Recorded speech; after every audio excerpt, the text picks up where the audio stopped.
அனைவருக்கும் வணக்கம். இன்னைக்கு நம்ம பார்க்க போகிறது ஈரோடு கிழக்கு இடைத்தேர்தல் சம்பந்தப்பட்ட அப்டேட்ஸ் தான் பார்க்க போகிறோம். கடந்த 17ஆம் தேதி காலை 10 மணிக்கு அக்கா சீதாலட்சுமி அவர்கள் கிட்டத்தட்ட 4 கிலோமீட்டர் நடந்து சென்றே மனு தாக்கல் பண்ணியிருக்காங்க.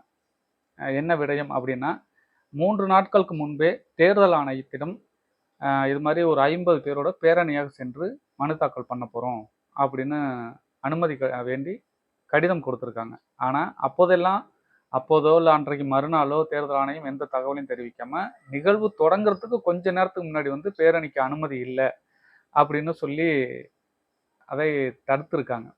அதன் பிறகு அக்கா அதை சொல்லவே தேவையில்லை, சரி நீங்கள் அனுமதி கொடுக்கல பரவாயில்ல, நான் மட்டும் நடந்து போய் நான் மனு தாக்கல் பண்ணிக்கிறேன் அப்படின்னு சொல்லிட்டு அக்கா தன்னந்தனியாக 3 கிலோமீட்டர் 4 கிலோமீட்டர் நடந்து சென்று மாநகராட்சி போய் அங்கே மனு தாக்கலை முடிச்சிருக்காங்க. அதே போல் நக்கீரன் வலையொலியில் ஒரு காணொலி பார்த்தேன். அந்த காணொலியில் திமுக மாவட்ட செயலாளர் ஜனவரி 12ஆம் தேதியே பரப்புரையை தொடங்கிட்டாரு அப்படின்னு நக்கீரன் வலையொலியில் ஒரு காணொலியில் பேசியிருந்தாங்க. அந்த பேச்சில் அங்கே அந்த கருத்தை பதிவு பண்ணது யாருன்னா, ஈரோடு கிழக்கு சட்டமன்ற தொகுதியை சேர்ந்த ஒரு பத்திரிகையாளர். அதே நேரத்தில் 16ஆம் தேதி மாலை நாம் தமிழர் கட்சியை சேர்ந்த உறவுகள் வாக்கு சேகரித்தார்கள் அப்படின்னு சொல்லிட்டு வழக்கு தொடுக்கப்பட்டிருக்கு. அவங்க 12ஆம் தேதியே அவங்க பரப்புரை தொடங்கிட்டாங்க. ஆனா 16ஆம் தேதி வாக்கு சேகரித்தார்கள் என்று சொல்லி அவங்க மேல வழக்கு பதிவு பண்ணியிருக்காங்க இந்த தேர்தல் ஆணையம். இதெல்லாம் நம்ம ஒரு நெருக்கடியான அடிப்படையாக தான் பார்க்கணும். தேர்தல் ஆணையத்தோட நெருக்கடிங்கிறது தேர்தல் ஆணையத்தோட நெருக்கடி கிடையாது, அது பாரதிய ஜனதா கட்சியோட நெருக்கடி. காவல்துறையோட நெருக்கடி, உள்ளூருக்குள்ள இருக்கிற அந்த பணப்புழக்கம், அது எல்லாத்தையும் கொடுக்கறதெல்லாம் நம்ம திமுகவுடைய நெருக்கடி. இப்படி 2 வகையிலும் நெருக்கடிகளை சந்திக்கிற நாம் தமிழர் கட்சி இந்த தேர்தலில் களம் கண்டுகிட்டு இருக்கு. இதுல என்ன பிரச்சனை அப்படின்னா, நாம் தமிழர் கட்சி இந்த முறை அதிகப்படியான வாக்குகளை எடுத்துடக்கூடாது.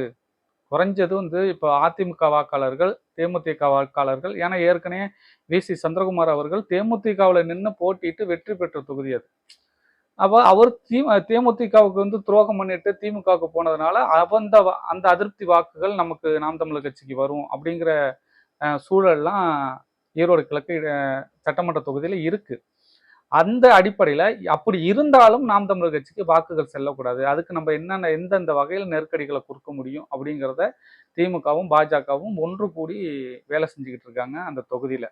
இதை தாண்டி ஜனவரி 17ஆம் தேதி இரவு அக்கா சீதாலட்சுமி அவர்களுக்கு ஒரு அழைப்பு வந்ததாகவும், அந்த அழைப்பில் 60 கோடி ரூபாய் பணம் தருவதாகவும், அதே போல வருகிற சட்டமன்ற தேர்தலில் சீட்டு தருவதாகவும், அதற்காக இந்த தேர்தலில் போட்டியிடுவதிலிருந்து விலகிக் கொள்ள வேண்டும் என்றும் பேசப்பட்டதாக ஒரு தகவல் பெரிய அளவில் பரவி இருக்கு. அந்த தகவல் அக்காவின் மூலம் அண்ணன் சீமான் அவர்களுக்கு சென்றதாகவும், அண்ணன் சீமான் இதையெல்லாம் கண்டுக்க வேணாம், நீங்கள் தொடர்ந்து தேர்தல் பரப்புரையில் இருங்க அப்படின்னு சொன்னதாகவும் பத்திரிகையாளர்கள் சந்தேகப்பட்டு பத்திரிகையாளர்கள் ஒரு கேள்வியை அக்காவிடம் முன்வைத்தார்கள். அக்கா இல்லை, அப்படி ஒரு அழைப்பு வரவில்லை அப்படின்னும் சொல்லலை, வந்துச்சு அப்படின்னு கூட சொல்லலை, ஏற்கவும் இல்லை மறுக்கவும் இல்லை. என்ன காரணம் அப்படின்னா, அதில் ஏதோ விஷயம் இருக்கும், இல்லாமல் ஒரு விஷயம் புகையாது, நெருப்பு இல்லாமல் புகையாதுன்னு சொல்லுவாங்க. அதே மாதிரி ஏதோ ஒரு விஷயம் இருக்கு, ஆனால் அதை வச்சு நம்ம அரசியல் பண்ண வேண்டாம் அப்படின்னு தான் அக்கா நினைக்கிறதாகவும் அண்ணன் நினைப்பதாகவும் நான் உணர்றேன். அதே நேரத்தில் வருகிற 22ஆம் தேதி ஒரு சிறந்த சம்பவம் இருக்கு. அண்ணன் சீமான் அவர்களின் வீட்டை திருமுருகன் காந்தி உள்ளிட்ட பெரியாரி அமைப்புகளை சேர்ந்த உறவுகள் முற்றுகையிட போறாங்க அப்படின்னு ஒரு தகவல் நமக்கு முன்னாடியே தெரியும். நம்ம ஒரு காணொலி போட்டிருந்தோம். அதுல சில உறவுகள் என்ன சொல்றாங்கன்னா, வரமாட்டாங்க, அவங்க 32 அமைப்புகள் சேர்ந்து 30 பேர் தான் கூடுவாங்க, அதுவும் அந்த 30 பேர் எடுத்துக்கிட்டு அங்கே வந்தால் நிச்சயமாக அடி விழுவும், அங்கே உள்ளவங்க எதிர்ப்பு தெரிவிப்பாங்க, அங்கே அவங்க எதிர்ப்பு தெரிவிக்கிறவங்க 100 பேர் இருப்பாங்க, நம்ம 30 பேர் போய் சண்டை போட முடியாது அப்படின்னு அவங்களுக்கே தெரியும், அதனால வரமாட்டாங்க. அதனால தான் அவங்க 10 நாளைக்கு முன்னாடியே அவங்க அந்த அறிவிப்பு கொடுக்கறது. 20ஆம் தேதி அறிவிப்புன்னு சொல்லியிருந்தாங்க, 20ஆம் தேதி முற்றுகையிட போகிறோம் அப்படின்னு சொல்லியிருந்தாங்க. 20ஆம் தேதி அண்ணன் சீமான் அவர்கள் வீட்டில் இருக்கிறதாகவும், சென்னையில் அவரோட வீட்டில் இருக்கிறதாகவும் தகவல் அவங்களுக்கு போனது பிறகு 20ஆம் தேதி வேண்டாம் 22ஆம் தேதின்னு மாற்றிக்கிட்டாங்க. ஏன்னா 22ஆம் தேதி அண்ணன் ஈரோடு பரப்புரைக்கு வந்துருவார், அந்த நேரத்தில் நம்ம வீட்டை முற்றுகையிட்டுக்கலாம் அப்படின்னு முடிவெடுத்ததாகவும் ஒரு தகவல் இருக்கு. அப்படி இருந்தாலும் 10 நாளைக்கு முன்னாடியே அந்த அறிவிப்பை வெளியிட்டதுனால காவல்துறை ஹவுஸ் அரெஸ்ட் பண்ணுவாங்க. எப்படி பார்த்தாலும் வீட்டு காவலில் அவங்கள முடக்கிறதுக்கான வாய்ப்புகள் இருக்கு. அவங்க நாங்கள் வந்து முற்றுகையிட்டு அப்படியே வெடிச்சிருப்போம், ஆனால் காவல்துறை எங்களை விடலை அப்படின்னு ஒரு சாக்கு சொல்றதுக்கான வாய்ப்பாகவும் இது இருக்கும். அதுதான் நடக்க போதே தவிர அவங்க முற்றுகையிடலாம் வரப்போறதில்ல அப்படின்னு ஒரு தரப்பு நம்ம தம்பிகளே சொல்றாங்க. ஆனா நமக்கு அது ஒரு ஏமாற்றம் தான். ஏன்னா இந்த நிகழ்வு சிறப்பா நடக்கணும். அதன் மூலம் நாம் தமிழர் கட்சி இந்த முக்கியமான ஊடகங்கள், பிரதான ஊடகங்கள் அதை பெரிய அளவுல மக்கள்கிட்ட கொண்டு போய் சேர்ப்பாங்க. அது ஈரோடு கிழக்கு இடைத்தேர்தலில் நமக்கு ஒரு வாய்ப்பா இருக்கும், ஒரு நல்ல பிரச்சாரமா இருக்கும் அப்படின்னு நம்ம எதிர்பார்த்தோம். ஆனா அதுலயும் ஒரு ஏமாற்றம் வந்துருமோன்னு வருத்தமா இருக்கு. ஆனா அண்ணன் திருமுருகன் காந்தி அவர்கள்ட்ட நாங்க வேண்டி கேட்டுக்கிறோம், அண்ணன் தயவு செஞ்சு இந்த முற்றுகை போராட்டத்தை எப்படியாவது நடத்துங்க.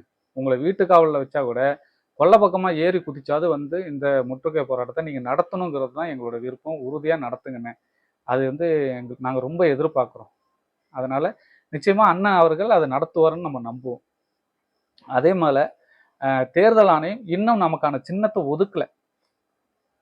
திமுகவினர் உதயசூரியன் சின்னம் உறுதியாக ஆகிவிட்டது.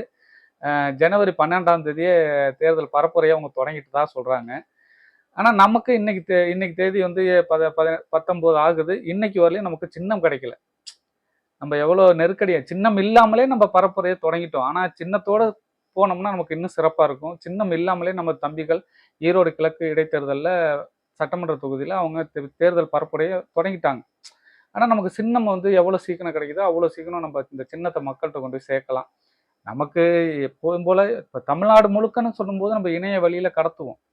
ஆனால் ஈரோடு கிழக்குங்கிற ஒரு சின்ன பகுதிக்குள்ள நம்ம கொண்டு போய் சேர்க்கணும்னா நம்ம கடத்த தான் போகிறோம். இருந்தாலும் அந்த சின்னம் வீடு வீடாக போய் சேரணும். அதுக்கு நமக்கு அந்த சின்னம் வேணும். அதை பற்றி நம்ம உறவுகள்கிட்ட பேசும்போது அண்ணன் 21ஆம் தேதி அங்கே போகிறதுக்குள்ள சின்னம் கிடைக்கிறதுக்கான வாய்ப்பு இருக்குது, அதுக்குள்ளே வந்துடும் அப்படின்னு சொல்லியிருக்காங்க. எது எப்படியா இருந்தாலும் ஒரு சவால்களையும் சந்திக்கும் நாம் தமிழர் கட்சி அடுத்தடுத்த கட்டத்தை நோக்கி நகர்ந்துகிட்டு தான் இருக்கு. சோர்வடையில, வீழலை, எதுவும் பண்ணலை. அடுத்தடுத்த கட்டத்தை நோக்கி நகர்ந்துகிட்டு தான் இருக்கு. அதை நம்ம பார்க்குறோம். நாம வந்து அண்ணன் சீமான் அவர்களை அதிகப்படியாக நேசிக்கிறதுக்கும் நம்புறதுக்கும் ஒரே காரணம் இந்த தடைகளை தாண்டி அண்ணன் அடுத்த கட்டத்தை நோக்கி நகர்த்து போறது தான். அதை நம்ம வந்து பார்க்குறோம். அதனால தான் அண்ணன் கூட இருக்கிறோம். எப்படிப்பட்ட தடைகளாக இருந்தாலும் நாம் தமிழர் கட்சி வெற்றி நிலை போடும். நன்றி.